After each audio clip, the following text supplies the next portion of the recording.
उन्हाळा चालू झाला की सगळ्यांची घाई गडबड असते वेगवेगळ्या पद्धतीने पापड बनवायचे. तर आज मी तुमच्यासाठी घेऊन आले खूपच सोप्या पद्धतीने बटाटा आणि साबुदाणा यांच्यापासून बनणारे पळी पापड. बनवायला एकदम सोपी पद्धत आहे आणि खूपच झटपट असे बनवून तयार होते. काहीही झंझट करायची गरज नाही. एकदम सोप्या पद्धतीने हे पापड बनवून तयार होतात. बघू शकता इथे आपले पापड किती छान असे बनलेले आहेत. तुम्ही हे एकदा नक्की ट्राय करा. मी तुम्हाला इथे पापड तळून पण दाखवते. हे बघा किती छान असा आपला पापड तळत आहे. खायला एकदम खमंग खुसखुशीत असा हा लागतो. तर बटाट्याचे प्रमाण किती घ्यायचे, मीठ किती टाकायचे, पाणी किती घ्यायचे हे सर्व मी व्हिडिओमध्ये सांगणार आहे. तर व्हिडिओ कुठेही स्किप न करता पूर्ण बघा आणि आवडला तर लाईक, शेअर आणि कमेंट करायला विसरू नका. इथे मी दुसरा पण पापड तळलेला आहे. बघू शकता पांढरा शुभ्र असा आपला साबुदाणा आणि बटाट्याचे पापड बनवून तयार झाले. नमस्कार, स्वागत आहे तुमचं प्रमिलास रेसिपीमध्ये. चला रेसिपीला सुरुवात करूया. पापड बनवण्यासाठी इथे मी 1 ग्लास साबुदाणा घेतलेला आहे. तुम्हाला पापड किती बनवायचे आहेत त्याच्यानुसार साबुदाण्याचा वापर करायचा आहे. तर अंदाजे हा 250 ग्रॅम साबुदाणा आहे. तर आता आपल्याला हा साबुदाणा 2 ते 3 पाण्याने स्वच्छ धुवून घ्यायचा आहे. साबुदाणा एकदम स्वच्छ असा धुवून घ्यायचा आहे, म्हणजे त्याच्यातील जे पांढरं शुभ्र पाणी निघतं ते आपल्याला काढून टाकायचं आहे. तर इथे मी 2 ते 3 पाण्याने साबुदाणा स्वच्छ धुवून घेतलेला आहे. आता त्याच्यामध्ये आवश्यकतेप्रमाणे आपल्याला पाणी ओतून घ्यायचे आहे. साबुदाणा बुडून पाणी वरती थोडंसं राहील अशा पद्धतीने पाणी त्याच्यामध्ये ओतायचे आहे आणि हे आता झाकून याला रात्रभर ठेवून द्यायचे आहे. तुम्ही 7 ते 8 तास पण साबुदाणा भिजू घालू शकता आणि हे आपल्याला आता आपण दुसऱ्या दिवशी बघणार आहोत. तर छान असा साबुदाणा भिजलेला आहे. बघू शकता साबुदाणा खूप छान असा भिजण्याची गरज असते पापड बनवताना, म्हणजे पापड छान असे बनवून तयार होतात. तर आता गॅसवरती एक मोठं पातेलं ठेवायचं आहे आणि त्याच्यामध्ये पाणी ओतून घ्यायचं आहे. पाणी ओतताना जेवढा शाबू घेतला आहे त्याच्या चौपट आपल्याला पाणी ओतायचं आहे. इथे मी 4 ग्लास पाणी ओतलेलं आहे. त्याला उकळी येईपर्यंत आपण बटाटा धुवून घेऊ. इथे मी बटाटा 2 ते 3 पाण्याने स्वच्छ धुवून घेणार आहे. तर मी पावशेर साबुदाण्यासाठी अर्धा किलो बटाट्याचा वापर केलेला आहे. तुम्ही बटाटा साबुदाणा आवश्यकतेप्रमाणे कमी जास्त करू शकता. बटाटा जास्त टाकला तरी काही हरकत नाही. पापड अगदी एकदम खुसखुशीत असे बनवून तयार होतात. आता सर्व बटाटे आपले धुवून झालेले आहेत. आता याची आपल्याला साल काढून घ्यायची आहे. सर्वच बटाट्यांची साल काढून घ्यायची आणि साल काढल्यानंतर बटाटा पाण्यामध्ये ठेवायचा आहे, म्हणजे तो काळा पडत नाही. तुम्ही हे पापड कसे बनवता हे मला कमेंटमध्ये नक्की सांगा. आवडलं तर लाईक, शेअर आणि कमेंट करायला विसरू नका.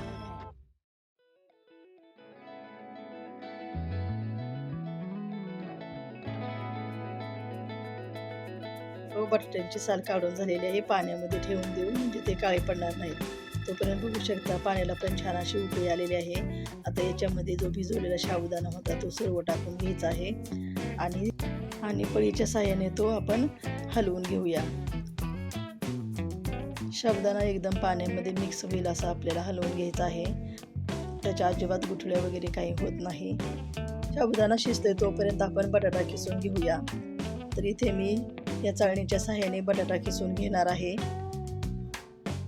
एकदम बारीक आणि पातळ असा आपल्याला किसून घ्यायचा आहे.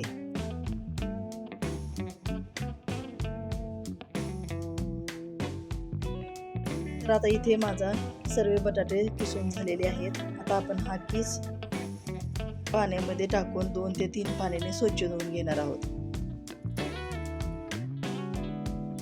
तर किसा एका पातेल्यामध्ये काढून घ्यायचा आहे आणि त्याच्यामध्ये भरपूर असं पाणी ओतून 2-3 पाण्याने स्वच्छ धुवून घ्यायचं.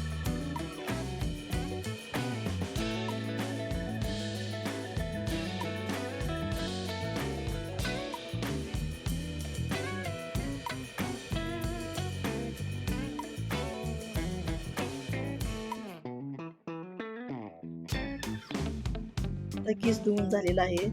त्याच पातेल्यामध्ये पाणी टाकून त्याच्यामध्ये किस टाकून ठेवून देऊ, म्हणजे तो काळा पडणार नाही. पर्यंत आपण बघूया साबुदाणा शिजलेला आहे का. हे बघा साबुदाणा छान असा शिजत आलेला आहे. आता त्याला अजून थोडासा शिजू देऊ आणि मग त्याच्यामध्ये किस टाकून घेऊया.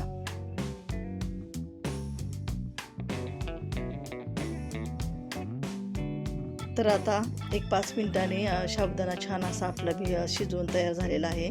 तर याच्यामध्ये आता किस साबुदाण्यामध्ये टाकताना तो स्वच्छ धुवून आणि त्याच्यातलं सर्व पाणी पिळून घ्यायचं आहे, मगच साबुदाण्यामध्ये टाकायचं आहे. नाहीतर त्याच्यामध्ये पाणी जास्त होण्याची शक्यता असते, म्हणून किस हा पूर्ण पिळूनच घेऊन मग टाकायचा आहे. तर अशाच पद्धतीने मी सर्व किस साबुदाण्यामध्ये टाकून घेणार आहे.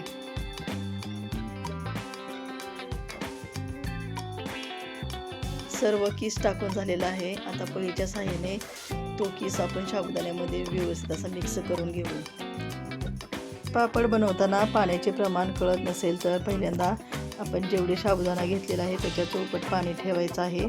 ते दुसऱ्या गॅसवरती पाणी गरम ठेवायचं आहे, म्हणजे पाणी लागेल तसं त्याच्यामध्ये परत ओतून घ्यायची. बटाटा हा साबुदाण्यामध्ये व्यवस्थित असा मिक्स झालेला आहे, बघू शकता. अजिबात गुठळ्या झालेल्या नाहीत. किस टाकल्यानंतर व्यवस्थित असा आपला झालेला आहे. आता याच्यामध्ये चवीप्रमाणे मीठ टाकून घ्यायचे आहे. मीठ टाकताना पहिल्यांदा कमी टाकायचं आहे, नंतर तुम्ही चेक करून त्याच्यामध्ये टाकू शकता. आणि कुठल्याही पापड्या करताना तुम्ही त्याच्यामध्ये मिठाचं प्रमाण थोडंसं कमीच ठेवायचं आहे, कारण त्या पापड्या वाळल्या की त्याच्यामध्ये थोडंसं खरटपणा येतो, म्हणून मीठ हे टाकताना कमीच टाकायचं आहे. आणि जास्तच कमी वाटलं तर तुम्ही नंतर चेक करून टाकू शकता, पण पहिल्यांदा मिठाचं प्रमाण कमीच ठेवायचं आहे, म्हणजे पापड्या खरट लागत नाहीत. आता हे आपण एक 10 ते 15 मिनटं शिजवून घेणार आहोत, म्हणजे आपला किस पण व्यवस्थित असा शिजला जाईल. तर याच्यावरती झाकण ठेवून एक 10 मिनटं शिजवून घेणार आहे.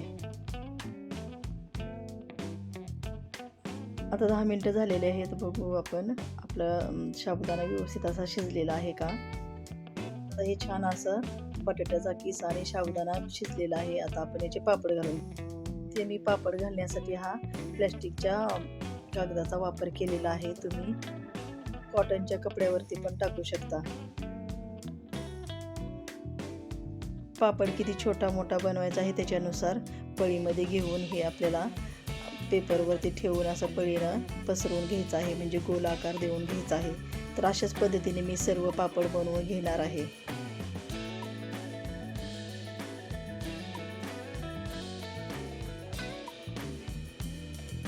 तर बघू शकता आपले किती छान असे पापड बनवून तयार होत आहेत. अगदी सहज बनवले जातात. तर हे पापड मी घरामध्येच बनवत आहे. तुम्ही उन्हामध्येही बनवू शकता. अशा पद्धतीने सर्व आपले पापड बनवून तयार झालेले आहेत. मी एक दिवस फॅन खाली वाळवून घेणार आहे आणि नंतर दुसऱ्या दिवशी पूर्ण उन्हामध्ये वाळवून घेणार आहे. हे पापड पूर्ण उन्हामध्येही करू शकता. तर बघू शकता हे पापड किती छान असे वाळलेले आहेत, एकदम छान बनवून तयार झालेले आहेत. तर ही पापड बनवण्याची सोपी पद्धत तुम्हाला कशी वाटली हे कमेंटमध्ये नक्की सांगा आणि चॅनलला नक्की सबस्क्राईब करा. अजून तुम्हाला कोणते व्हिडिओ बघायला आवडतील हेही कमेंटमध्ये नक्की सांगा. आणि अशा पद्धतीने पापड तुम्ही बनवून नक्कीच खाऊ शकता. हे पापड मी तुम्हाला तळून पण दाखवते. पापड तळताना तेल खूप असं गरम करायचं आहे, नंतर गॅस हा मिडियम ठेवून त्याच्यावरती पापड तळून घ्यायचे आहेत. तर किती पांढरे शुभ्र असे पापड आपले बनवून तयार होत आहेत.